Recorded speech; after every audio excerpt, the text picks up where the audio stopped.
O'Reilly! Are your wiper blades chattering, skipping, or squeaking? Don't let streaks or smearing on your windshield compromise your visibility. When it's time to replace your wiper blades, stop by O'Reilly Auto Parts and see our selection. Our professional parts people will even install your new wiper blades while you wait. Stop by O'Reilly Auto Parts today. O'Reilly Auto Parts. For all you elk hunters out there, chasing turkeys is basically the same thing. I know the reaction you just gave me, but don't knock it till you try it, and don't try it without OnX. The Hunt app will not only help you find new areas on public ground, but I use it to find out landowner info to get permission on private ground that I see birds on as well. OnX Hunt has a special offer for you. Use code CAL to receive 20% off your membership at onxmaps.com/hunt and find more birds this spring. Outdoor adventure won't wait for engine problems. Things like hard starts, rough performance, and lost fuel economy are often caused by fuel gum and varnish buildup. Seafoam can help your engine run better and last longer. Simply pour a can in your gas tank. Hunters and anglers rely on Seafoam to keep their engines running the way it should the entire season. Pick up a can of Seafoam today at your local auto parts store or visit seafoamworks.com to learn more. That's seafoamworks.com to learn more.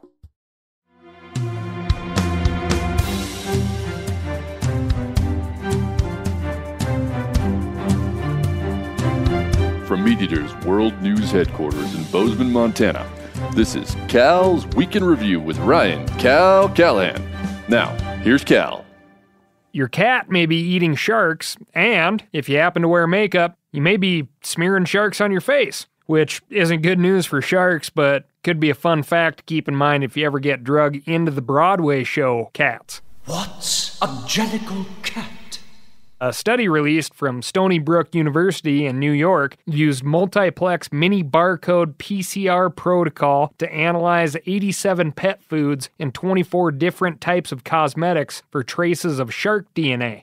That highly technical DNA stuff I just spouted basically says this is a specialized process that allows for tiny bits of beat-up DNA to be extracted from processed stuff like eyeliner and pet food. If you are wondering why would pet foods and cosmetics be lumped into the same study, it's not because feline lovers are makeup heavy. It's because shark liver oil is a common ingredient in some cosmetics. Apparently, a great moisturizer. And the shark meat, not destined for human consumption markets, is sold to some pet food manufacturers. The Stony Brook study was aimed at identifying exactly what sharks made it into pet food and face products. As seafood fraud is something that we have covered on the Week in Review multiple times, it should be no surprise to you that identifying a piece of fish by its label at the market may not be the most accurate. According to doctoral candidate, shark biologist, and lead researcher Diego Cardonosa, that is also the case when it comes to pet foods and cosmetics. All products tested in this study were not labeled as containing elasmobranch-based ingredients. Elasmobranches are cartilaginous fishes like sharks, rays, and skates that have 5 to 7 gill openings on each side. Cardeñosa feels that consumers should have the choice between pet foods and cosmetics that do or do not contain shark, especially threatened or endangered ones. For instance, the short-fin mako shark has been makoing its way into cat food. Perhaps not so incidentally, the short-fin mako also makoed its way onto the International Union for the Conservation of Nature's Vulnerable list in 2019, and just recently, the IUCN updated the short-fin mako status to endangered. Quick fun fact for you, the short-fin mako is the world's fastest shark, capable of 42 miles per hour. It also has one of the largest brain-to-body ratios of all sharks. And just so you know, the world record was caught off of California's Huntington Beach. That shark weighed 1,323 pounds and measured 12.2 feet. Real cool critters. Now, if that information makes your brow a bit shiny as you set down the cat chow, don't reach for the moisturizing foundation just yet. The beauty products tested in this study revealed black-tip shark, blue shark, and a critically endangered species, the scalloped hammerhead shark's DNA. Quick side note, I assumed shiny skin was a bad thing, but when I did a quick look into cosmetics, I found that shiny is actually called, quote, glow, and it's a look. Or was in 2017 at least. So, if this information is starting to make you glow, listen up. One reason shark meat ends up in pet food is the demand for shark fin, as in shark fin soup. The practice of finning, which is literally cutting the fins off of a shark that's been caught and tossing the rest of the shark back in the ocean where it dies, has been identified, not surprisingly, as a major factor in the decimation of what was once the most common hammerhead in the Atlantic Ocean. According to the Smithsonian, an estimated 100 million sharks are killed every year. While the cosmetic and pet food industries are not the primary drivers of the shark fishing industry, it may be best to hold off on anything with shark byproducts until we see these species rebound. Additionally, if you are currently feeding pets or beautifying your body with cosmetics, I'd encourage you to write in and ask your brand or brand of choice to leave out the shark. This week, we've got a hunting tragedy, California salmon, emotional support animals, and so much more. But first, I'm going to tell you about my week. I lent out my steel battery-powered chainsaw to one Mr. Giannis Patelis, who had to have it for some specific ice fishing reason in Minnesota. He actually flew with it, batteries in his carry-on and the chainsaw in checked baggage. Just thought I'd point out yet another benefit to having a handy little no-gas leaking electric saw, for those of you who may at some point think, I had better fly with a chainsaw. As you know, this podcast is powered by Steel Power Equipment. Why? Because they're great. And speaking of great, Giannis Patelis, myself, and one Mr. Steven Ranella will once again be traveling the country, joined by a special guest for a very unique to every state and venue live podcast experience. This year, we're doing a little differently. Think Meat Eater podcast off the air. An evening you won't see or hear anywhere else. 11 cities, San Francisco, Portland, Phoenix, Los Angeles, Philadelphia, Boston, Detroit, Minneapolis, Chicago, D.C., Pittsburgh. Tickets go on sale Friday, January 17th, but are available exclusively to the Meat Eater community beginning Tuesday, January 14th at 10 a.m. by using the promo code MUGS, as in, hey, you mugs. Exclusive meet and greet signing opportunity available for VIP ticket holders. This year, we're only doing 65 VIP tickets per show. Those are going to go out quick. These shows are a ton of fun and a great excuse to come out and rub elbows with us and a bunch of other folks in the out-of-doors community. Be on the lookout at themeateater.com and book your tickets fast. O'Reilly Auto Parts are in the business of keeping your car on the road. O'Reilly Auto Parts offer friendly, helpful service and the parts knowledge you need for all your maintenance and repairs. I don't know if you stopped in at an O'Reilly lately, but I use one because we have one right not too far from my house. People there are super helpful. I don't care if I'm getting boat batteries, car parts, whatever. Love those guys. They got thousands of parts and accessories in stock, either in-store or online, so you don't have to worry if you're in a jam. The team at O'Reilly Auto Parts can test your battery for free, in or out of your car. If it needs to be replaced, they'll help you find just the right battery for your vehicle.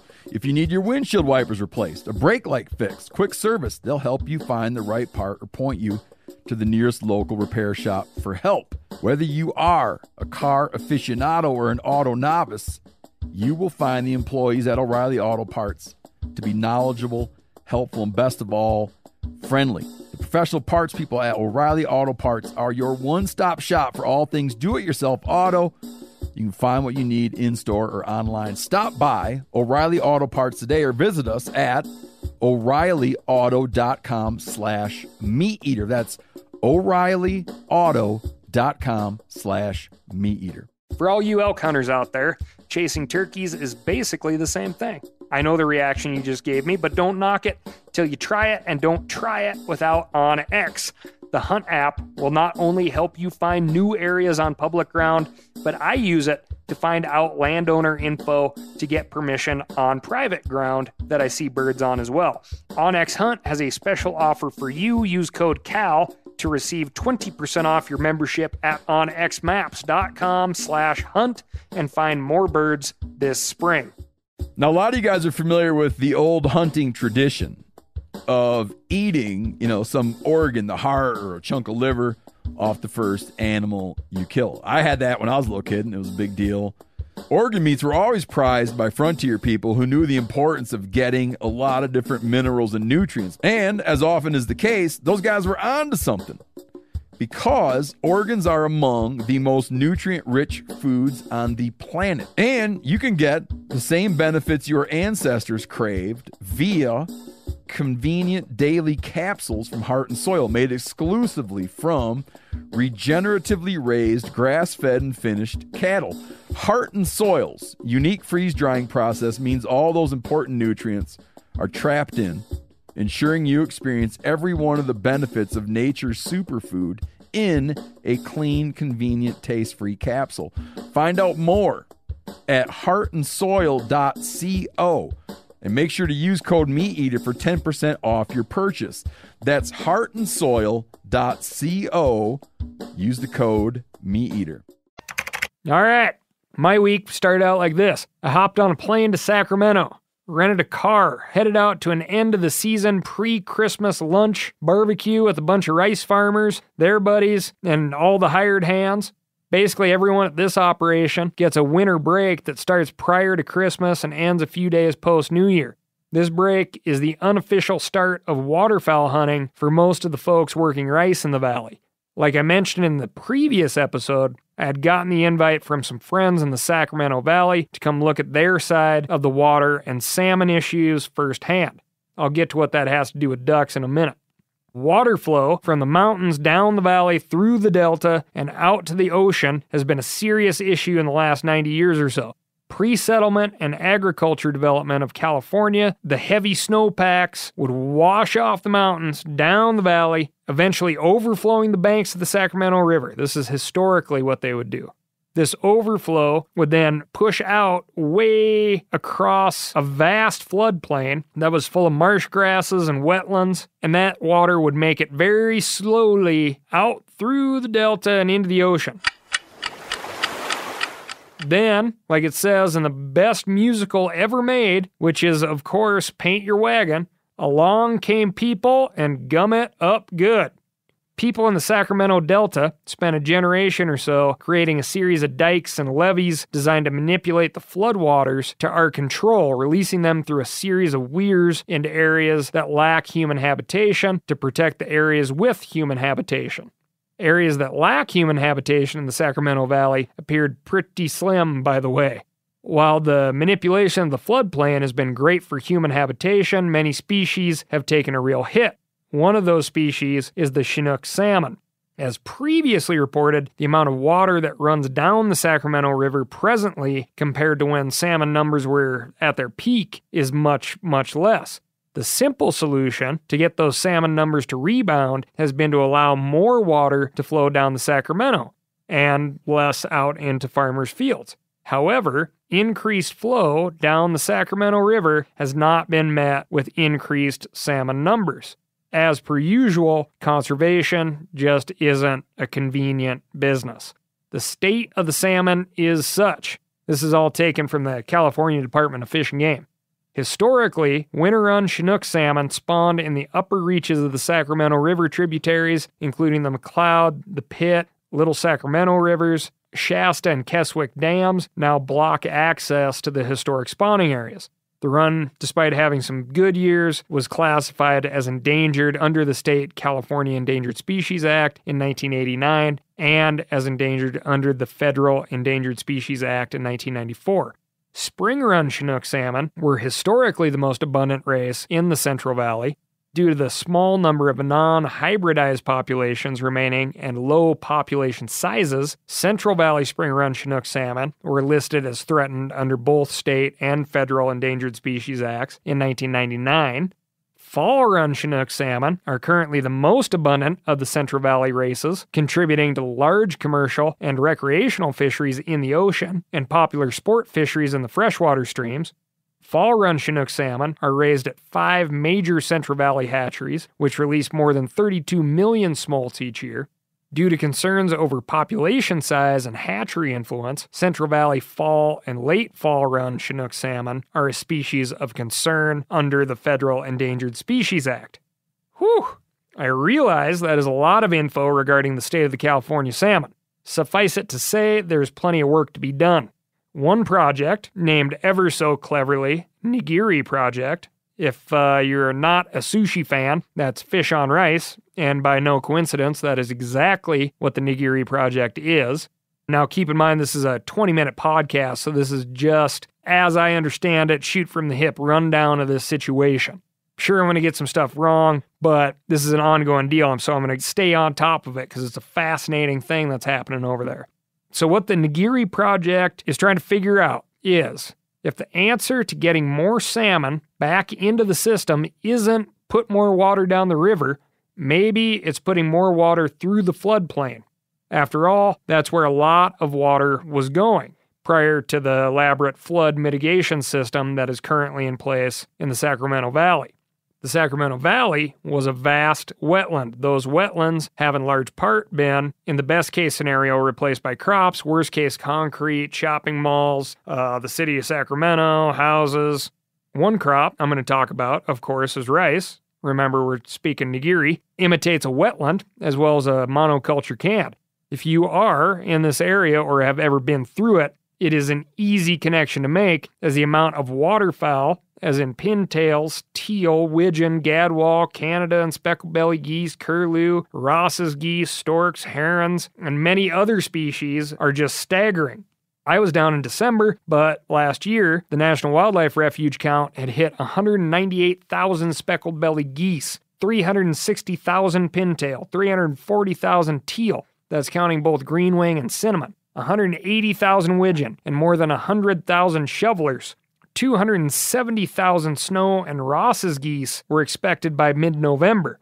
This isn't all due to rice, of course. The refuge system, into which our duck stamp dollars flow, and even the private refuges, the duck clubs, play a huge part as well. I'll just reiterate that the birds use the rice fields heavily, or that's what I saw. Anyway, previously rice straw was burned after harvest. Now, many rice farmers will flood their fields long enough to enjoy incredible waterfowl hunting, but also to help break down the incredibly tough rice straw.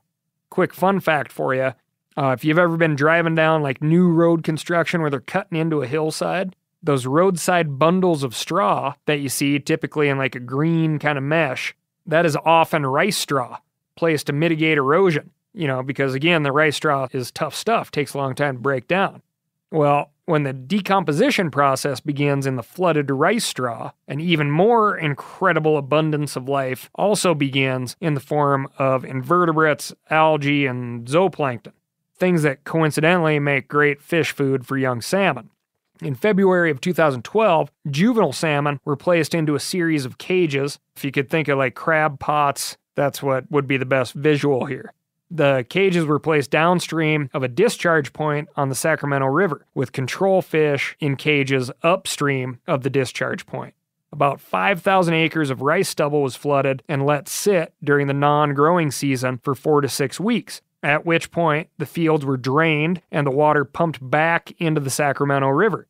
The juvenile Chinook at the discharge point, as in, the point where the rice field water was pumped back into the river, grew 500% faster than fish held upstream of the discharge point, our control fish. Fish caged 1 mile downstream of the discharge point grew 300% faster than the fish upstream of the rice field discharge. Fatter smolt going down the river will have a better chance of survival when they hit the ocean. The point of this particular study was to show that there's a lot of food in the rice fields and the salmon will respond well. 500% faster growth at the discharge. This is a highly contained study, but they got some good results. These juvenile salmon were dubbed, quote, floodplain fatties, which again I thought was very clever. And if you're going to smoke a California salmon, you probably want to smoke a fatty. For shizzle. The next step for this project is putting juvenile salmon into flooded rice fields. Again, the rice fields were once the natural floodplain. Now, I still have a lot of questions in regard to this project, as I know the folks involved do as well. The water gets much warmer in the rice fields. Does it get too warm? Are there any threats from residual pesticides in the fields? Other organizations, like the California Waterfowl Association, even though they sponsor the project, and sponsor is in quotes there, I'm not sure if they're just signed a letter of support or giving them cash or what the story is. Anyway, California Waterfowl Association has their concerns as well, mainly around increased water levels on the floodplain during hunting season. According to CWA, too much water in certain refuges can actually close the refuge down to access until the water subsides. They also have concerns over actual habitat loss due to continued high water in some areas. A Ducks Unlimited study determined that there were 4,000 hunting opportunities in the Yolo Bypass Wildlife Area last December and January, whereas in the 2016 to 2017 season, there were only 2,400 opportunities due to high water. I need to figure out exactly what they mean by an opportunity. Is that an individual day in the field, or is that a discharged shell? If anyone has the answer to that, please let me know. In any case, hunting opportunity has the potential to be reduced, which is something a hunter like myself doesn't like to see, but a conservationist like myself knows, again, nothing is simple in conservation. Sometimes you have to take some tough times in the duck blind to get some good times on the river, and vice versa. Right now, there are a ton of birds in the sky in the Nigiri project conducted by Cal Trout, which is supported by a whole host of interests from rice farmers to fishermen to U.S. Fish and Wildlife to nonprofits and businesses seem to be thinking outside the box and trying to find a fix to a complicated issue. A fix that will ideally allow for farming, fishing, and hunting in the Sacramento Valley far into the future. This has been a rough and tumble version of what's going on, but it won't be the last you'll hear of it. It's really neat stuff. I'm definitely going back and checking on this firsthand. Moving on, we're going to visit the Emotional Support Wildlife Desk. Airlines have had all sorts of issues with passengers and their emotional support animals. Even well-trained golden retrievers can have mid-air stomach problems, and even though you know that your emotional support peacock or emotional support squirrel is a polite frequent flyer, the person sitting next to you may not. Those are both real, by the way. An emotional support peacock and an emotional support squirrel have both been denied access prior to boarding. Well, currently, an Iowa man is fighting to maintain custody of his support animal, a coyote. The Iowan fed an abandoned coyote pup that he found on his property this past April. He told his Waterloo, Iowa neighbors that the pup was a German Shepherd, which may have led to his being reported to animal control. It happens to be illegal to keep a coyote as a pet in the state of Iowa. So, in order to circumvent the law, a doctor's note was obtained certifying the coyote as an emotional support animal. Now, I'm going to give this fellow the benefit of the doubt. I myself am an animal lover. I am sure there's some sort of a bond between these two, but it does make me wonder if this doctor is up to speed on the abstaining from harm part of the Hippocratic Oath. The coyote is currently in the custody of a wildlife rehabilitation center where they say he is doing well and showing signs of being able to be released. There are far too many good dogs in shelters across this country. I am sure this is the case in Iowa. There is no reason, whether it be for your emotional well-being or not, to habituate and then cage up a wild animal. Drop the lawsuit and make a happy home for a domestic. Moving on to our seldom visited astronomy desk. Every hunter knows our friendly cohort in the sky, Orion.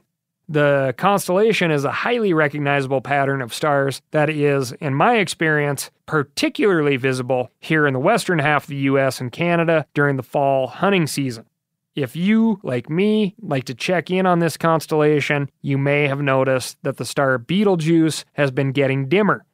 Betelgeuse is located on Orion's shoulder and is a variable star, meaning that its brightness does come and go.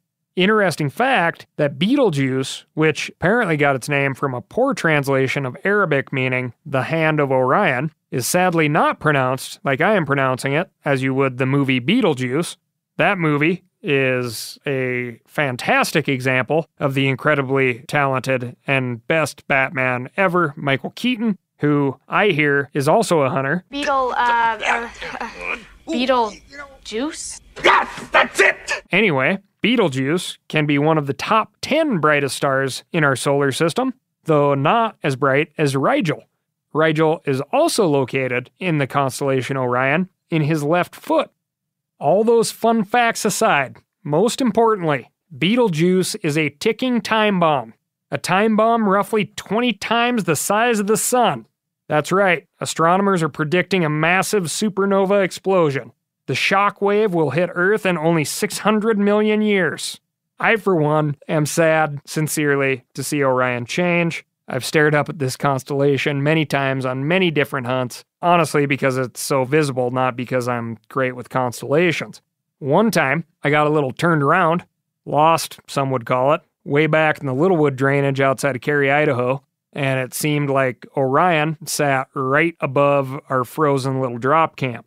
I used an intersection of Orion's belt and the creek to guide me home after I had advised strongly against one of my fellow campers discharging his firearm as a location device. The inky black night did not give me a lot of confidence in the direction of the shots. So, pack your bags, go someplace dark, and take a look at Orion and Betelgeuse. Take comfort knowing that all things are fleeting, even the stars. You only have 100,000 years or so to appreciate each other.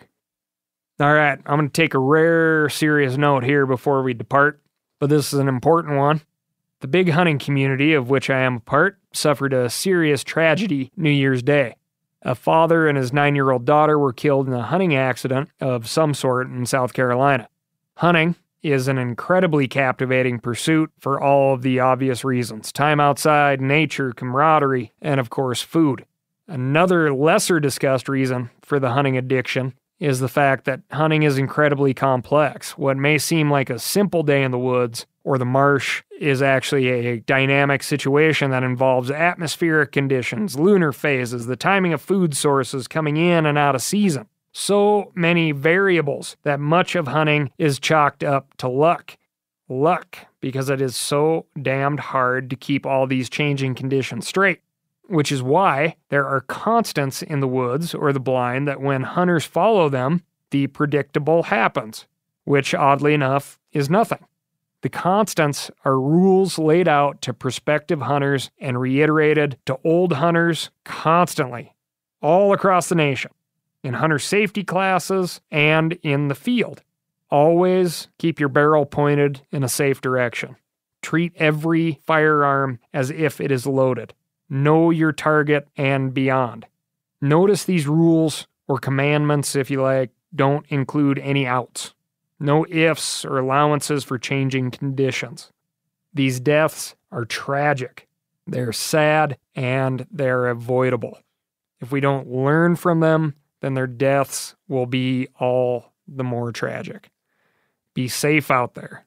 Teach others to be safe out there. There are no excuses. Thanks for listening. As per usual, if I have gotten something wrong, if you have something interesting you would like to share, write in and let me know at askcal@themeateater.com. That's ASKCAL @themeateater.com. And leave me a review by hitting that furthest right-hand star. If you're loving what you're hearing, tell a friend or two. Thanks, and I'll talk to you next week.